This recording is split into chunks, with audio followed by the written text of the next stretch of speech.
इसमें कोई विषय चर्चा करने के लिए रखे गए हैं। आप लोगों को हिंदी समझने के लिए कोई दिक्कत तो नहीं होगी ना? हाँ,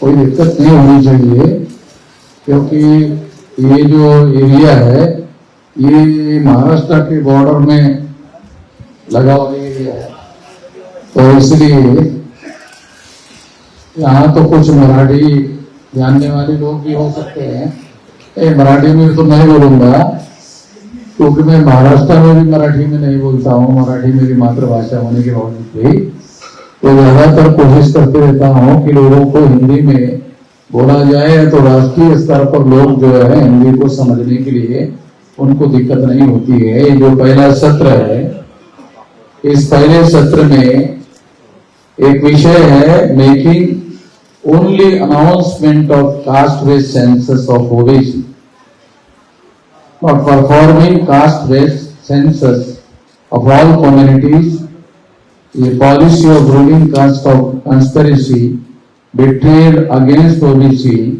all Bahujan, a critical reflection। साथियों, इस विषय पर कुछ बातें मैं आप लोगों को बताना चाहता हूं। हम लोग सारे देश भर में, आप लोगों को जानकारी होगी कि ओबीसी का मुद्दा लेकर लगातार जागरण करने का या उस मुद्दे पर आंदोलन करने का लगातार हमारा प्रयास रहा है, कोशिश करते रहे। कुछ दिन पहले आप लोगों ने ये देखा होगा कि हम लोगों ने ओबीसी की जाति आधारित गिनती के लिए भारत बंद का ऐलान किया था। और जब हम लोगों ने ये भारत बंद का ऐलान किया था,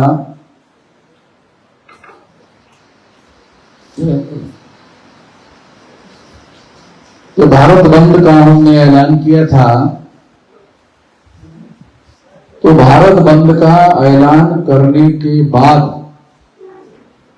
आप लोगों ने इस बात को नोट किया या नहीं किया मुझे मालूम नहीं है, मगर केंद्र में जो बीजेपी की सरकार है और जिसका प्राइम मिनिस्टर एक ओबीसी है,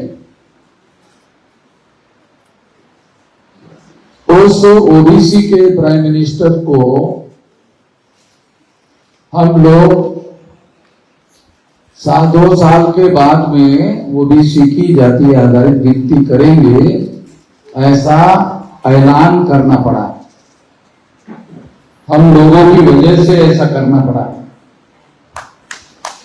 पता नहीं हमारे लोग जो है कितनी इस बात को समझते हैं। आरएसएस और भाजपा के लोगों में, क्या आप लोगों को पता है कि नरेंद्र मोदी को प्राइम मिनिस्टर क्यों बनाया गया? ये भी आप लोगों को पता नहीं होगा।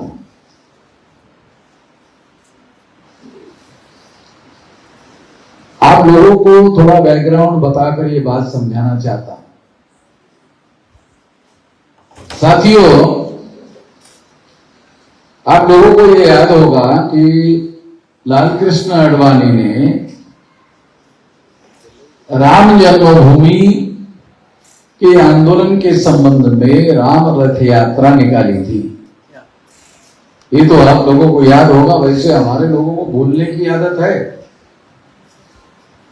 हमारे लोगों को भूलने की ज्यादा आदत है, तो इसलिए मैं हमेशा इस बात को याद दिलाते रहता हूं कि आडवाणी ने राम रथ यात्रा निकाली थी। और राम रथ यात्रा निकालने के बाद में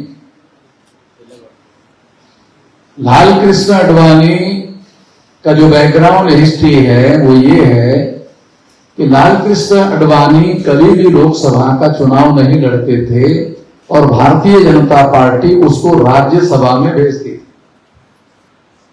ऐसा क्यों होता था? क्योंकि लालकृष्ण आडवाणी जननेता नहीं थे। भाजपा में जन नेता एक ही थे, वो थे अटल बिहारी वाजपेयी। मगर जब राम रथ यात्रा निकाली गई तो राम रथ यात्रा के मुद्दे पर अटल बिहारी वाजपेयी से भी ज्यादा लोकप्रियता लालकृष्ण आडवाणी की हुई। और जब लालकृष्ण आडवाणी की हुई और लालकृष्ण आडवाणी भारतीय जनता पार्टी के राष्ट्रीय अध्यक्ष बने, उसके नेतृत्व में जब चुनाव लड़ा गया तो बहुमत मिला भारतीय जनता पार्टी को। लालकृष्ण आडवाणी के नेतृत्व में बहुमत मिला। जब लालकृष्ण आडवाणी के नेतृत्व में चुनाव लड़ने के बाद बहुमत मिला तो प्रधानमंत्री भी लालकृष्ण आडवाणी बनना चाहिए था। मगर लालकृष्ण आडवाणी ने अटल बिहारी वाजपेयी को प्रधानमंत्री के तौर पर नॉमिनेट किया, उसको प्रधानमंत्री बनाया। उसने ये सोचा कि लालकृष्ण आडवाणी ने ये सोचा कि अटल बिहारी वाजपेयी की उम्र बहुत ज्यादा हो गई है, तो एक बार प्रधानमंत्री बनाने के बाद तो फिर मेरा ही नंबर है। मेरी तो तबीयत इतनी खराब नहीं है कि अटल बिहारी वाजपेयी से ज्यादा खराब हो जाए। ये सोचा, उसने गलत नहीं सोचा था। तो लालकृष्ण आडवाणी ने अटल बिहारी वाजपेयी को प्रधानमंत्री बनाया। उसने 5 साल की टर्म पूरी की तो दूसरे टर्म में भी अटल बिहारी वाजपेयी ने उसी के नाम पर, या पार्टी ने या आरएसएस ने उसी के नाम पर चुनाव लड़वाया गया और लड़वाने की वजह से वो लोग जो है वो चुनाव हार गए। और चुनाव हारने के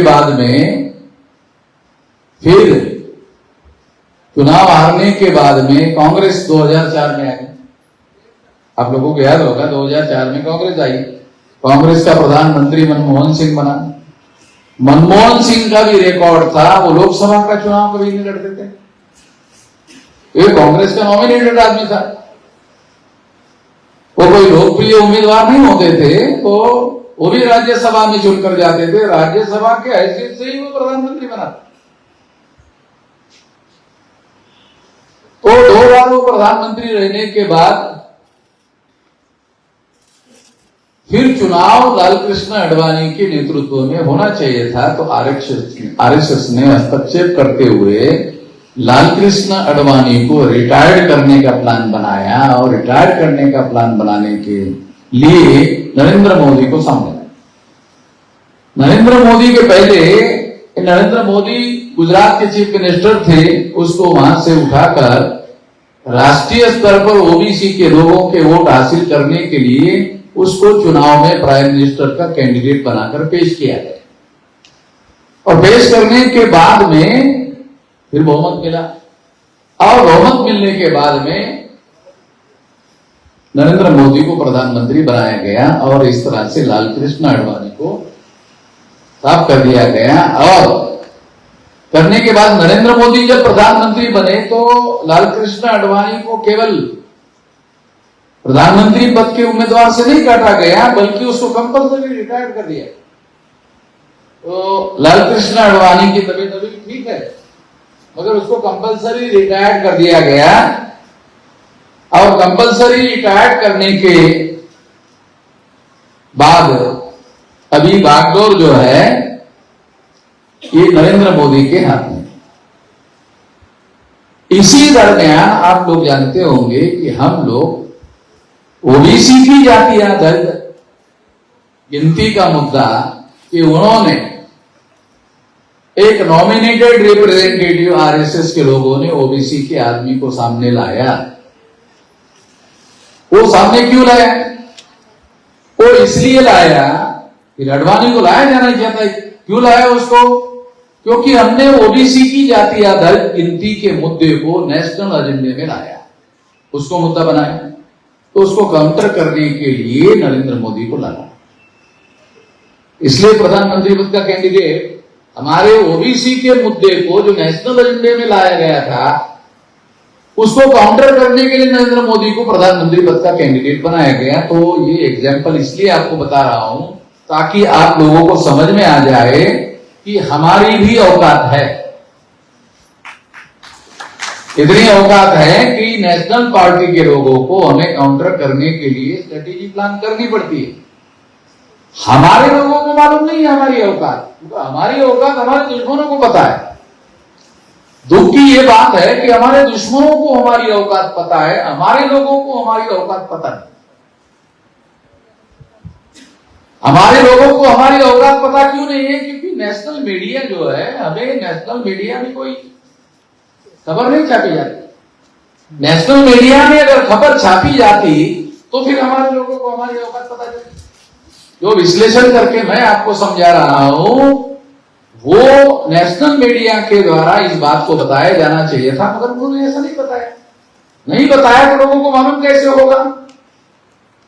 हम लोगों को मीडिया में किसी प्रकार की पब्लिसिटी नहीं दी जाती है, इसीलिए नहीं दी जाती है कि हमारी बात सामने नहीं आनी चाहिए। मैं 19 साल की उम्र से इस बात को लेकर संगठन बनाने में और एक संगठित शक्ति निर्माण करने में लगा हुआ हूं।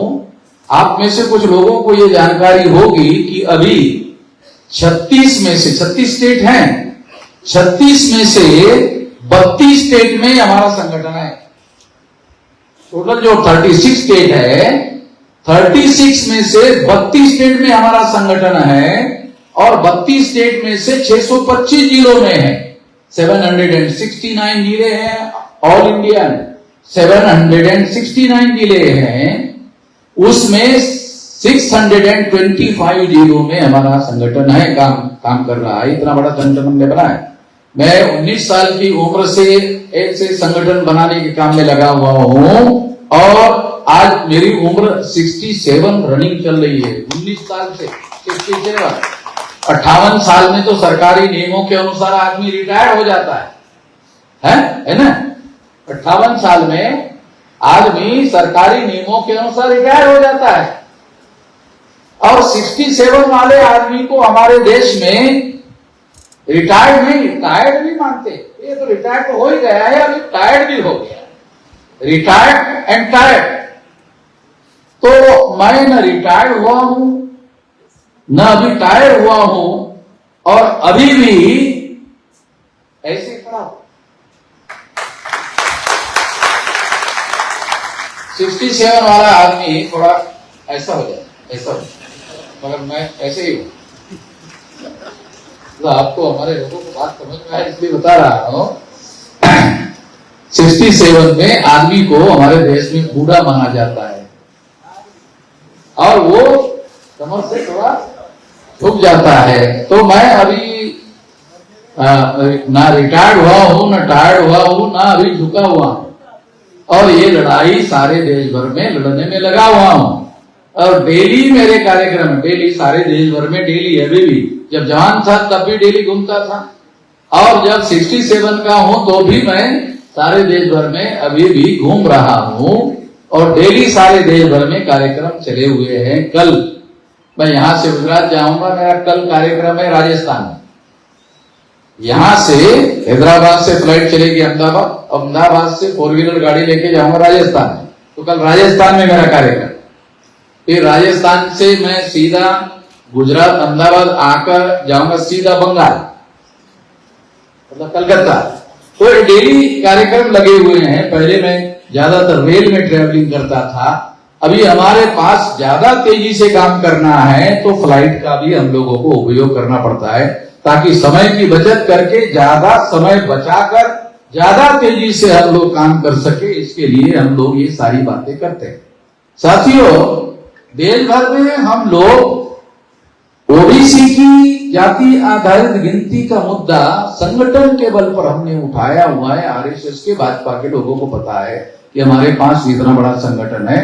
बांग्लादेश के बॉर्डर पर और ब्रह्मदेश के बॉर्डर पर जो 4 स्टेट बाकी है वो छोड़कर, बांग्लादेश उस साइड में, जब आप बंगाल के साइड में जाओगे तो बांग्लादेश, तो बांग्लादेश के बॉर्डर पर 2 स्टेट है और ब्रह्मदेश के बॉर्डर पर 2 स्टेट है। 36 में से 4 स्टेट माइनस करके 32 स्टेट में हमारा सारा देश में संगठन फैला हुआ है। केवल 4 स्टेट बाकी है और वो 4 स्टेट में मैं संगठन बनाने के लिए जाने वाला नहीं हूं, क्योंकि वहां के लोगों ने कहा आपको आने की जरूरत नहीं है, आप आंदोलन देश भर में चलाओ, वो देखा देखी सोशल मीडिया में हम ही बना लेंगे। तो इसलिए हमने उधर कहा कि हम ही बना देते हैं उधर, क्योंकि अभी सोशल, पहले तो कोई अखबार वाला वामन मेश्राम की खबर नहीं छापता था। मैं जन्म से भी अनटचेबल हूँ और अखबार में खबर छापने के बारे में भी अनटचेबल है, क्योंकि इतने डरे हुए हैं कि मेरी खबरें छापने के लिए उनको मैं जो बताता हूँ, लोगों को समझाता हूँ, मैं कभी किसी को हथियार लेकर आंदोलन करना चाहिए ऐसा मैंने कभी लोगों को नहीं कहा। इसके बावजूद भी बहुत लोगों को डर लगता है मेरा, क्योंकि जो बात मैं कहता हूं वो बोली है, बोली बोल रहा हूं ना, उसको बोलते बोली। तो हमारे दुश्मनों को लगता है कि ये आदमी जो बोली बोलता है वो बोली से ज्यादा खतरनाक है। बोली जो बोलता हूं वो बोली से ज्यादा खतरनाक है, क्योंकि किसी मीडिया में या हमारे समाज के जो तमाम संगठन चलते हैं उनके द्वारा भी इस तरह की कोई बोली सारे देश भर में कहीं पर भी नहीं बोली जाती। जो तथ्य, जो फैक्ट और फिगर के साथ जो मैं सारे देश के लोगों को बताता हूं, तो वो बातें लोगों को पता नहीं है। इसलिए बताने की वजह से, केवल बताने की वजह से उन लोगों को डर लगता है।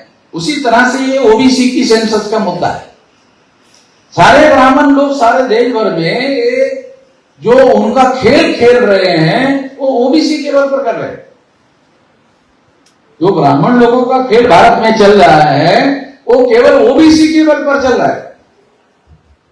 ओबीसी के अंदर जो जागरण होना चाहिए वो जागरण के बजाय ओबीसी के अंदर रिलीजियस भावनाएं, सेंटिमेंट्स ज्यादा है। और रिलीजियस सेंटिमेंट का फायदा ब्राह्मण लोग उठा रहे हैं। सेंटिमेंट उभारते हैं ओबीसी का और उभार कर सत्ता का नियंत्रण करते हैं ब्राह्मण लोग। मेरी वजह से ही नरेंद्र मोदी को प्रधानमंत्री बनाया गया, हमारे आंदोलन की बदौलत नरेंद्र मोदी को प्रधानमंत्री बनाया गया, मगर फैसले नरेंद्र मोदी नहीं कर रहे। फैसले आरएसएस के जो ब्राह्मण लोग हैं वो फैसले कर रहे। अब बोलेंगे इसका क्या सबूत है? इसका सबूत आपको देता हूं ताकि आपको पता चले कि नरेंद्र मोदी अगर ओबीसी का आदमी है और ओबीसी के आदमी को प्रधानमंत्री बनाया गया है, तो नरेंद्र मोदी को प्रधानमंत्री बनते ही ओबीसी की जाति आधार गिनती का फैसला करना चाहिए था, अगर वास्तव में उसके पास फैसला करने का अधिकार है। और अगर ये सच है कि नरेंद्र मोदी या कोई भी देश का प्रधानमंत्री होता है, हमारे कॉन्स्टिट्यूशन के अनुसार प्रधानमंत्री के पास सारे एग्जीक्यूटिव पावर है।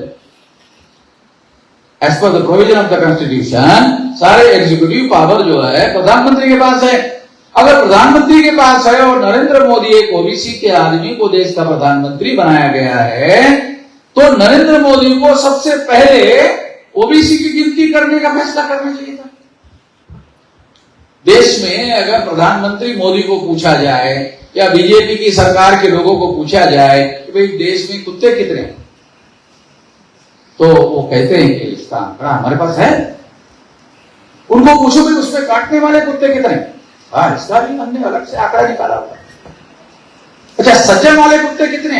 आप लोग भी पहली बार सुन रहे होंगे कि सज्जन कुत्ते भी सज्जन होते हैं। कुत्ते केवल काटने वाले नहीं होते हैं, कुत्ते भी कुछ सज्जन होते हैं। आप लोगों ने शायद अनुभव नहीं किया होगा कि सज्जन कुत्ते का कभी अनुभव किया कि नहीं किया मालूम नहीं। कभी कभी जब किसी के घर में आप जाते हो तो वो पूंछ हिलाते हुए आपके पास आता है और कभी कभी आपको चाटता है, वो सज्जन कुत्ता।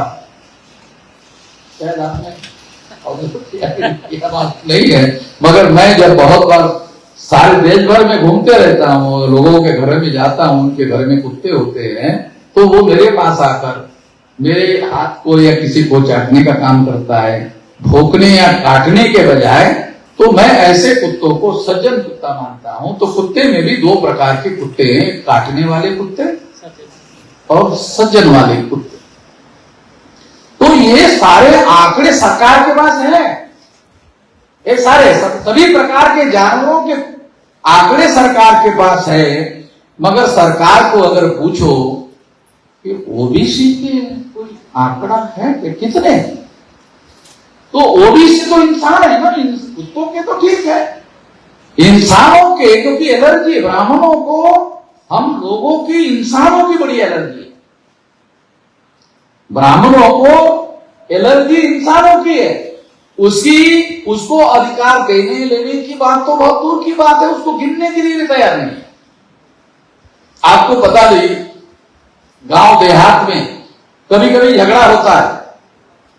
कभी आपने देखा होगा गांव देहात में झगड़ा होता है, वो क्या कहता है, मैं तेरे को क्या गिनता हूं, होता है कभी कभी गांव देहात में। गांव देहात की बात है, शहरों में नहीं बोला जाता, मैं तेरे को गिनता नहीं हूं। गिनना बहुत इंपॉर्टेंट मामला है, मैं तेरे को गिनता नहीं हूं, ऐसा गांव देहात में बोला जाता है झगड़े में। यानी उसका मतलब यह है कि तेरी औकात ज्यादा नहीं, तू गिनने लायक भी नहीं है, मैं तेरे को नहीं गिनता हूं, ऐसा उसका मीनिंग होता है। तो साथियों, मैं आप लोगों को यह बताना चाहता हूं कि गिनना एक बहुत ज्यादा जरूरी है। हम लोगों को कॉन्स्टिट्यूशनल राइट तब मिलेंगे जब हम गिने जाएंगे। जब हमको गिनने के लिए कोई तैयार नहीं है, तो इसका मतलब स्पष्ट होता है कि हमें कुछ देने के लिए कुछ भी राजी नहीं है, वो कुछ देना ही नहीं चाहते। दूसरी ओर एक फंडामेंटल बात मैं आप लोगों को बताना चाहता हूं। अगर भारत सरकार ने ओबीसी के नाम पर ओबीसी की गिनती करने का काम किया, तो सरकारी रिकॉर्ड में ओबीसी का शब्द रिकॉर्ड हो जाएगा, रजिस्टर हो जाएगा। सरकारी रिकॉर्ड में ओबीसी शब्द रजिस्टर होना, रिकॉर्ड होना, इसका इंपॉर्टेंस क्यों ज्यादा है? क्योंकि ओबीसी का रिकॉर्ड ओबीसी के नाम पर नहीं है, ओबीसी का रिकॉर्ड हिंदू के नाम पर। ओबीसी का रिकॉर्ड हिंदू के नाम पर है। जब ओबीसी का रिकॉर्ड हिंदू होता है रिकॉर्ड में, तो उसका नेता ब्राह्मण बनता है। ओबीसी का नेता ओबीसी बन सकता है, मगर ओबीसी से जब वो हिंदू बन जाता है, तो उसका नेता ब्राह्मण बनता है। ये माइक्रो बात है, और ये बात हमारे लोगों को समझना बहुत जरूरी है, क्योंकि हजारों सालों से धर्म का नेता ब्राह्मण रहा है। तो जब धार्मिक रूप से हमारी पहचान होगी, तो उसकी लीडरशिप ब्राह्मणों के हाथ में जाएगी। तो लीडरशिप ब्राह्मणों के हाथ में जाने का क्या मतलब है? लीडरशिप ब्राह्मणों के नियंत्रण में जाने का मतलब है फैसले लेने का अधिकार ब्राह्मण के हाथ में जाए। हजारों सालों से फैसले लेने का अधिकार ब्राह्मणों के हाथ में, तो हम लोगों के हाथ में कुछ भी नहीं है। देखो, कुछ भी नहीं है, इसका एक उदाहरण देता हूं। हमारे घरों में बच्चे पैदा होते हैं, तो माँ बाप निर्धारित करते हैं, अरे किसी पंडित जी को बुला, अरे तूने पैदा किया तो नाम रख ले, बड़ा काम तूने कर लिया, छोटा काम भी नहीं कर सकता। पैदा करने का काम बड़ा है, नाम रखने का काम छोटा है। पैदा कर लिया, मगर नाम रखने के लिए पंडित जी को बुला, पंडित जी के बगैर नाम नहीं रखा जा सकता। तो इसका मतलब यह है कि हमारे भौतिक जीवन पर ब्राह्मणों का कितना कब्जा है। हमारा जो भौतिक जीवन है उस पर ब्राह्मणों का कितना कब्जा है, इससे आप अंदाजा लगा सकते हो कि हमारे घर में हमारे ही द्वारा पैदा किए हुए बच्चे का नाम रखने का अधिकार भी हमारे नियंत्रण में नहीं है, वो ब्राह्मणों के नियंत्रण में है। इससे पता चलता है कि हमारे ऊपर ब्राह्मणों का कितना ज्यादा नियंत्रण है। और इस वजह से ओबीसी की गिनती ओबीसी के नाम पर होने से बहुत बड़ी समस्याएं पैदा हो सकती है, होने नहीं दे। ओबीसी का आदमी प्रधानमंत्री हो गया, फिर भी उसको यह फैसला लेने के लिए रोक लगा रहा है। कौन है? ब्रह्मदेव तो आ नहीं रहा ऊपर से, कौन है रोकने वाला? आरएसएस के और भाजपा के जो ब्राह्मण लीडरशिप है, जो पर्दे के पीछे है, सामने नहीं आ रही है। सारे फैसले देश में ब्राह्मण ले रहे हैं, मगर जब अखबार वालों को बताना है तो उसके लिए कहा जाता है प्रधानमंत्री बताएंगे। फैसला हम ले लेंगे, मगर बताएंगे प्रधानमंत्री, ताकि फैसला प्रधानमंत्री ने लिया है ऐसा लोगों को लगना चाहिए। बस इतना ही व्यवस्था किया हुआ है। तो ये सारा काम चल रहा है, योजनाबद्ध तरीके से चल रहा है, प्लानिंग बनाकर चल रहा है, मगर इसकी खबरें किसी मीडिया में नहीं आती। सबसे बड़ी बात तो हमारे लोगों को ये बातें ही समझ में नहीं आती। बामसेब के लोगों को समझ में आती है, क्योंकि बामसेब के लोगों के दिमाग में फुले बैठा हुआ है, अंबेडकर बैठा हुआ है, साहू बैठा हुआ है। तो ये जो नजरिया है, एक तो नजर है, एक नजरिया है।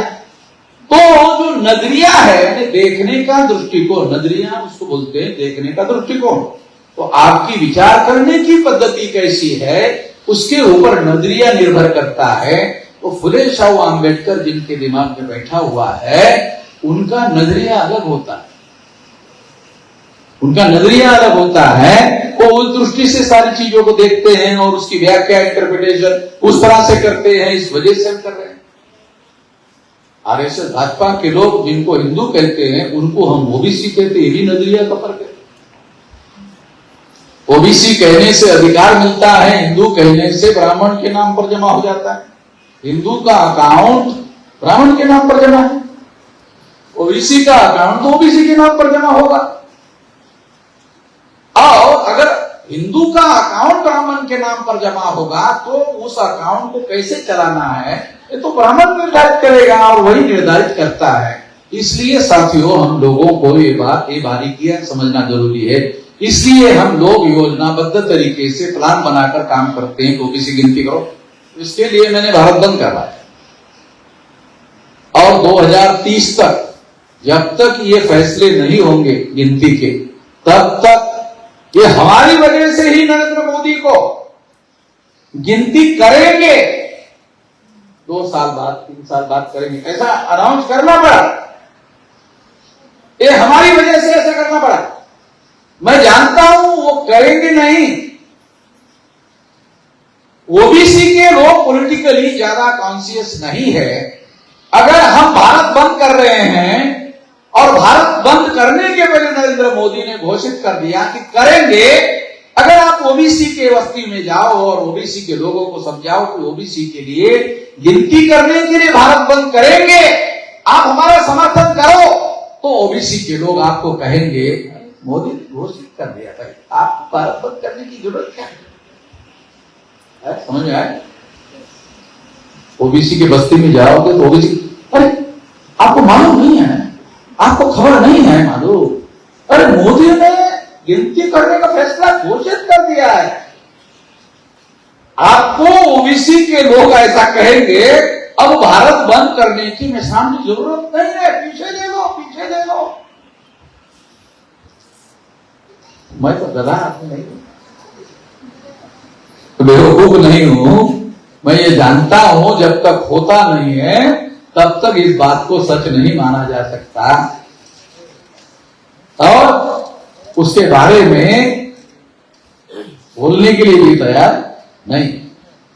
ज्यादा से ज्यादा क्या करेंगे मालूम है? ज्यादा से ज्यादा क्या करेंगे? अगला चुनाव आएगा तो इलेक्शन मैनिफेस्टो में लिख सकते हैं कि अगली बार मैं हो जाऊंगा तो फिर जरूर करो।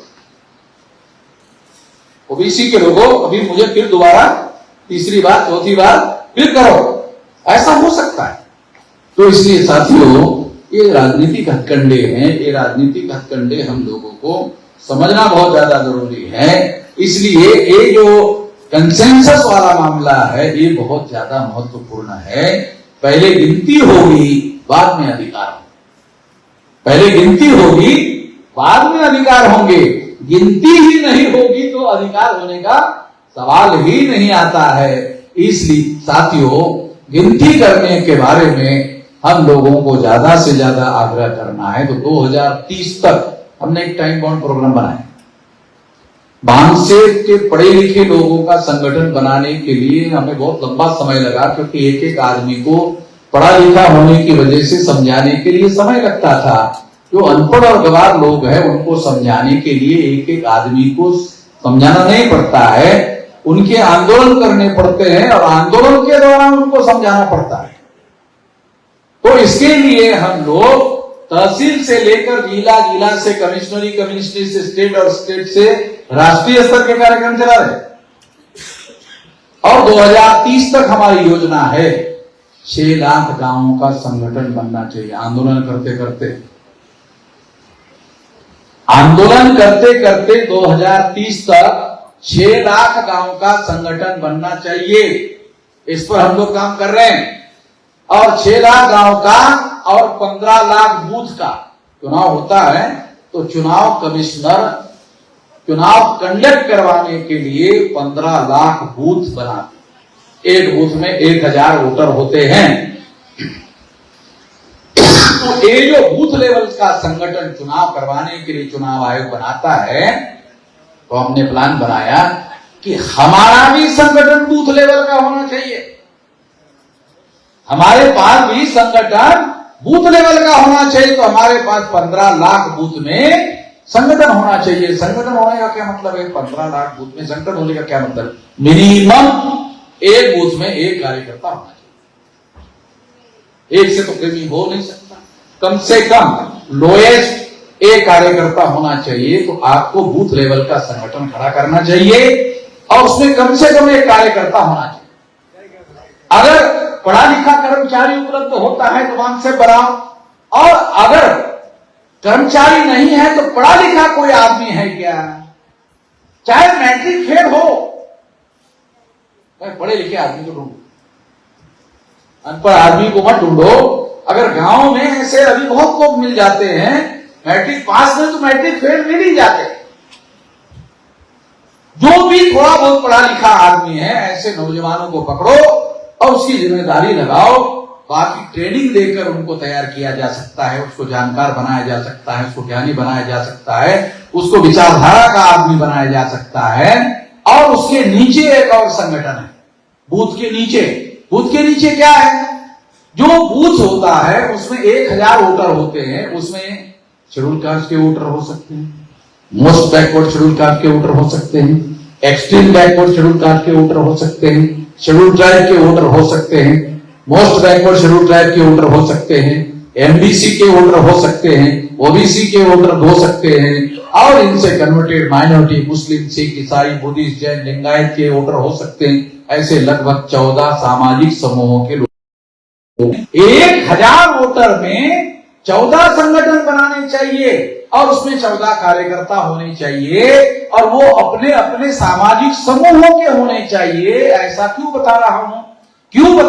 उसकी वजह यह है कि हर एक सामाजिक समूह में आपको अगर संगठन बनाते हैं तो वहां जो वोटर है उसको मोबिलाइज करके बैलेट बॉक्स में डालने तक मोबिलाइज करने वाला आदमी वहां होना चाहिए। नहीं तो हमारे लोग क्या फ्लोटिंग है। जब चुनाव आता है और चुनाव में हवा बनाते हैं, ये जो बीजेपी और कांग्रेस की, बीजेपी के लोग और कांग्रेस के लोग क्या बनाते हैं? हवा बनाते हैं। हवा बनाते हैं और चर्चा मीडिया में, इलेक्ट्रॉनिक मीडिया में और प्रचारों में हवा बनाते हैं। और लगभग हमारे SC, ST, OBC माइनॉरिटी के लोगों का ओपिनियन होता है या तो कांग्रेस का आदमी जीतेगा या तो बीजेपी का। आमतौर नेशनल लेवल पर जो कंसेंसस बनाया जाता है, ओपिनियन बनाया जाता है, तो ओपिनियन कैसे बनाते हैं? या तो कांग्रेस का आदमी जीतने वाला है या तो बीजेपी का आदमी चुनाव जीतने वाला है। अगर रीजनल फोर्स या रीजनल पार्टी नहीं है तो उन लोगों को प्रोजेक्ट करते हैं। और इस तरह से अगर मान लो रीजनल फोर्स ज्यादा ताकतवर है भी, तो आइदर आप कांग्रेस का आदमी प्रधानमंत्री बनेगा या बीजेपी का ही आदमी प्रधानमंत्री बनेगा। और रीजनल पार्टी के लोगों को अगर सीटें कम पड़ गई तो उसको मुख्यमंत्री बनाने के लिए कांग्रेस या बीजेपी समर्थन देकर उसको मुख्यमंत्री बना देगी और उसका प्रधानमंत्री पद के लिए समर्थन दे देगा। ये चल रहा है, ये सारा देश भर में यही चल रहा है।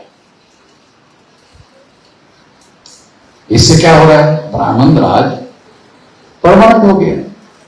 ये ब्राह्मण राज जो है परमानेंट हो गया। और जब तक ब्राह्मण राज परमानेंट रहेगा, इस देश की मौलिक समस्या का कभी कोई समाधान होने वाला नहीं। जाति आधारित गिनती, ये हमारे 52% लोगों की, जब बिहार में नीतीश कुमार मुख्यमंत्री थे, ओबीसी का आदमी है, उसने वहां गिनती किया तो 52% ओबीसी को माना जाता था, वहां 64% लोग निकले। जब एक्चुअल गिनती हुई तो बिहार में ओबीसी की गिनती 64% निकली। आमतौर पर सारे देश भर में ओबीसी की गिनती 52% मानी जाती है, मगर एक्चुअल गिनती होने के बाद 64% निकला। तो इसका मतलब यह है कि 52% का मतलब तो 50% से ज्यादा की संख्या है, और 50% से ज्यादा जिस किसी चुनाव क्षेत्र में किसी को वोट पड़ेंगे वही चुनकर आएगा। जिसको 50% से ज्यादा वोट पड़ेंगे चुनाव में तो वही जीतेगा, और दूसरा नहीं। तो इसका मतलब है जिसके 50% से ज्यादा वोट है और ये वोट जो है 64% है, फिर तो ये लोग जीतनी चाहिए। मगर बीजेपी के आदमी धर्म के नाम पर जीतते हैं, और सारे बीजेपी को समर्थन करने वाले लोग ओबीसी के होते हैं। यानी पावर, पॉलिटिकल पावर बीजेपी के, पॉलिटिकल पावर ओबीसी के नाम पर बीजेपी को मिलती है। पॉलिटिकल पावर बीजेपी को मिलती है, और बीजेपी किसी व्यक्ति को नॉमिनेट कर देती है।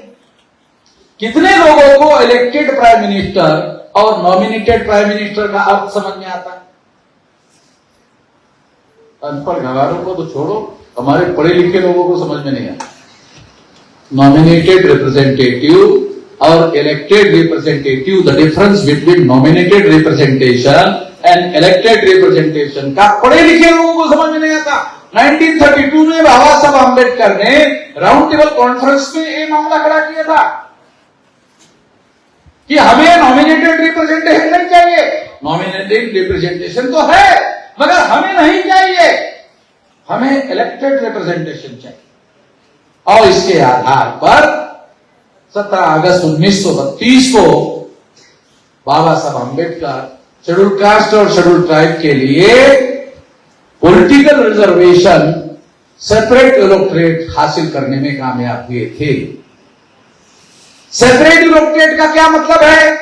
शेड्यूल कास्ट का चुनाव क्षेत्र होगा, शेड्यूल ट्राइब का चुनाव क्षेत्र होगा, उसमें शेड्यूल कास्ट और शेड्यूल ट्राइब के ही कैंडिडेट को चुनाव लड़ने का अधिकार होगा, और वोट भी उन्हीं लोगों को देने का अधिकार होगा। इसका परिणाम क्या होता? जो सबसे ज्यादा शेड्यूल कास्ट का लड़ाकू आदमी होता, शेड्यूल ट्राइब का लड़ाकू आदमी होता, वही चुनाव जीतता। अभी क्या होता है? जॉइंट इलेक्टोरेट आ गया, गांधी ने इसके विरोध में उपवास किया।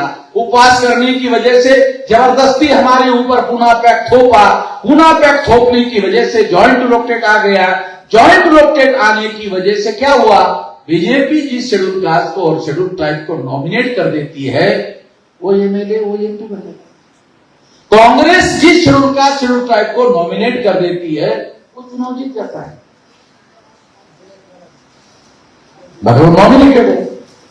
कितने हमारे पढ़े लिखे लोगों को ये मालूम है कि नॉमिनेटेड रिप्रेजेंटेशन हमारा प्रतिनिधि नहीं है। वो पार्लियामेंट में हमारे लिए नहीं बोलता, पार्टी उसको बोलने के लिए कहती है, वो बोलता। नाम हमारा लेते हैं, शेड्यूल कास्ट और शेड्यूल ट्राइब के मेंबर पार्लियामेंट नाम हमारा लेते हैं, बाप वो है। वो समझ में आता? नाम हमारा लेते हैं और बाप वो है। अरे ऐसे संतान को हरामी की औलाद कहते हैं।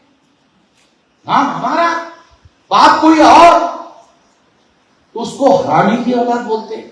हरामी की औलाद समझ में आता है? अंग्रेजी में कहता हूं, आप लोगों को हिंदी समझ में नहीं आई, मास्टर। हाँ, अब आपको समझ आएगा। अच्छा, ये तुम्हारा मातृभाषा। तो ये जो हमारे 131 मेंबर पार्लियामेंट और 1100 हमारे एमएलए चुनकर जा रहे हैं, ये बास्टर्ड है। कोई एमएलए, कोई एमपी मेरे ऊपर केस नहीं कर सकता, क्योंकि जज पूछेगा तुम्हारा नाम लेकर बोला क्या? सिस्टम पर बोला तो बोलने का अधिकार है आर्टिकल 19 के तहत वामन मिश्राम को। मुझे मालूम है ना कानून के तहत क्या बोलना चाहिए, क्या नहीं बोलना चाहिए। मैंने किसी एमएलए को बास्टर्ड नहीं कहा, मैंने किसी एमपी को बास्टर्ड नहीं किया। मैंने कहा ये व्यवस्था बास्टर्ड पैदा कर रही है, तो व्यवस्था के विरोध में बोल रहा हूं। मैं इस व्यवस्था के विरोध में क्यों बोल रहा हूं? यही बात बाबा साहब आम्बेडकर ने और Gandhi and Congress out untouchable नाम का जो किताब लिखा, उसमें उन्होंने लिखा हुआ है हमें डेमोक्रेसी में रिप्रेजेंटेशन चाहिए। अगर हम हमारा रियल रिप्रेजेंटेटिव चुनकर नहीं भेज सकते तो हमारा वोट का अधिकार क्यों होगा? जिन लोगों को डेमोक्रेसी में वोट का अधिकार नहीं है, उनका कोई फ्यूचर नहीं है। तो ये सिस्टम ने, गांधी ने हमारा वोट का अधिकार जीरो कर दिया।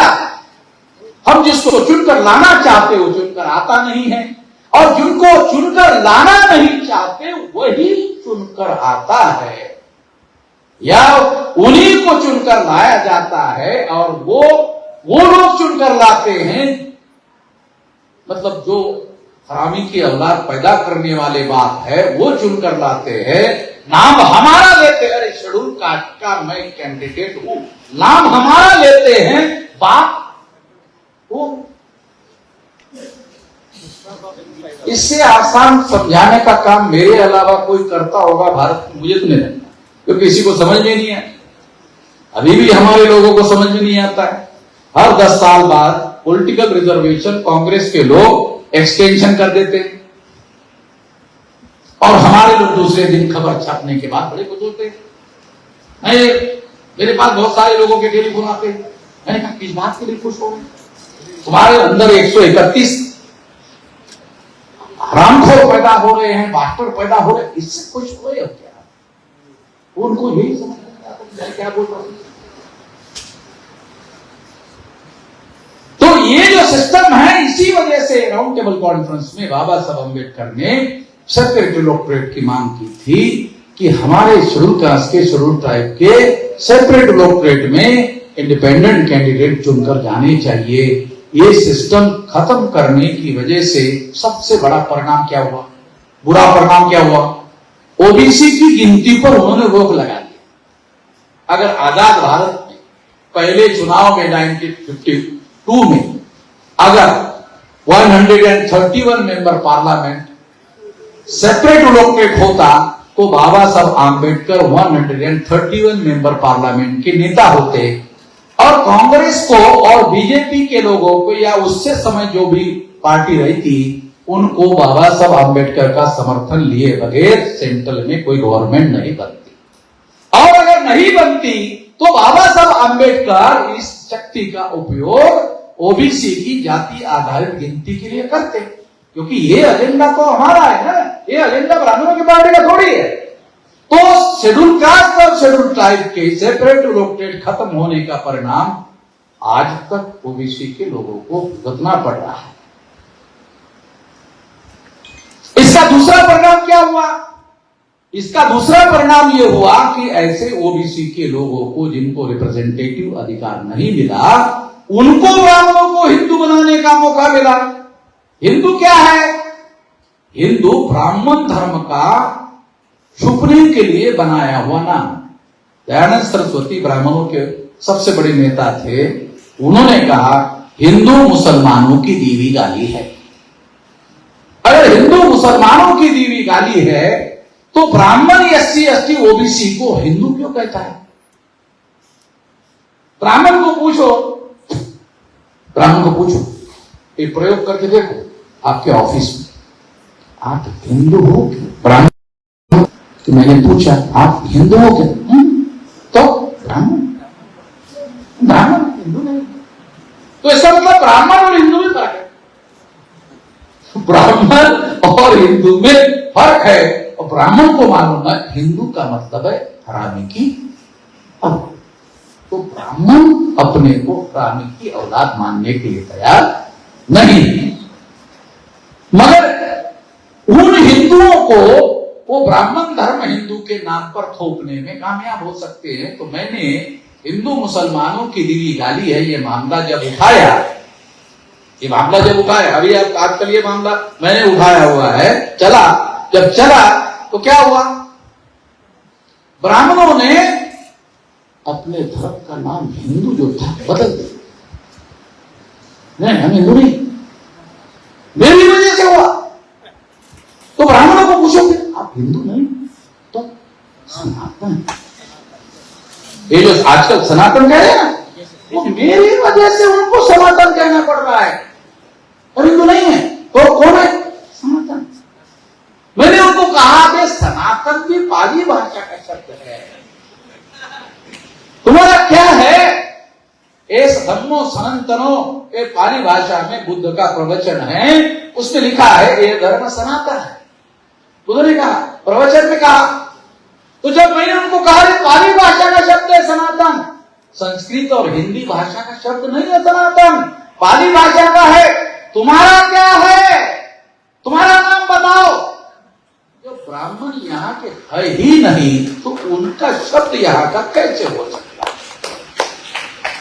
अंतिम का ब्राह्मण विदेशी है, और जैसे 6 लाख गांव का और 15 लाख बूथ का संगठन खड़ा हो जाएगा, नेशनल एजेंडे में ब्राह्मण विदेशी है ये मुद्दा आ जाए। हम नहीं कहेंगे कि अंग्रेजों की तरह तुम चले जाओ, हम कहेंगे तुम रह सकते हो।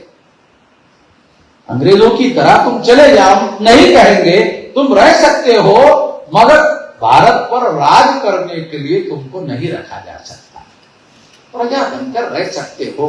तुमने हम लोगों को प्रजा बनाकर जिस तरह से हमारे साथ व्यवहार किया, हम वादा करते हैं तुम्हारे साथ ऐसा नहीं करेंगे। ऐसा भी हो सकता है। आप बोलेंगे ऐसा कैसे हो सकता है?